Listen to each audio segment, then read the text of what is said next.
what the centurion is seeing in Jesus. He's somehow so captivated by this Hebrew God, seeing Jesus reflecting the mercy and love of this God, that he knows he doesn't deserve it.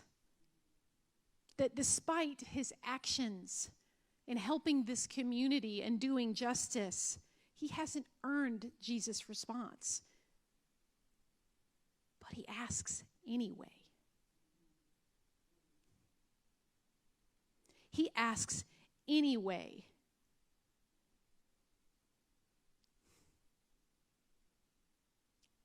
This is what it means to love mercy. We ask anyway. And Jesus is floored. Finally, somebody gets it, y'all. Finally. He's so struck by this outsider's faith. And I'll tell you, one of the other 2 times he has the same kind of response. You know what the context is? It's in his hometown, where he calls them out for a lack of faith. He is so flabbergasted and amazed that they don't have faith in him, but yet here is this Roman centurion, and he gets it. And for us, reading this back, we can't just say, well, of course. I mean, it's Jesus. It's Jesus. Of course that's his response. Because we have to put ourselves back in that time to remember that there were people out there who thought he was just a rabbi, thought he was just a prophet. His own family thought he was nuts. And so for this outsider to put his faith, to say, I'm going to wait on you. I trust in your promise. I trust in your goodness.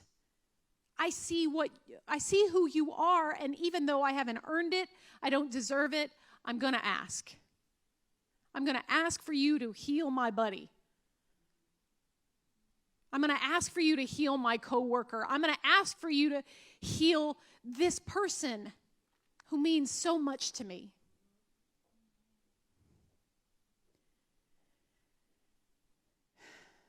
Jesus is always moved by faith.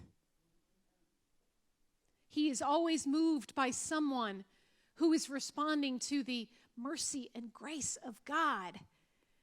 And when we know we don't deserve it. And for us here at this church, it doesn't mean that we have to debase ourselves. We don't see the centurion doing that at all. He's not acting out of shame. He knows his place in the scheme of things. He knows that he is in front of God. And oh Lord, if you kept a record of wrongs, who could stand? And the fact that this is in the text, it's like a big old lit up sign for us to pay attention, to leave aside our preconceived notions of mercy and grace, our own experiences of what has happened in the past, to leave behind the idea that, oh, of course we should do that because that's Jesus. Y'all, sometimes, in order to see God stand in amazement, it doesn't matter how long you've walked with him. We've got to be refreshed. We've got to be reminded what it means to love mercy that is completely and utterly rooted in God, in God's character, in his mercy and his grace. And so this is how we move into step 3 of applying Jesus. We launch. We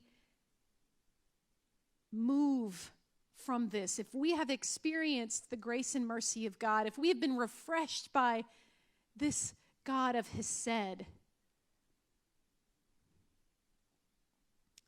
then we can ask for others.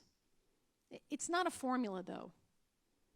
It's not just step 1, do justice. Step 2, love mercy.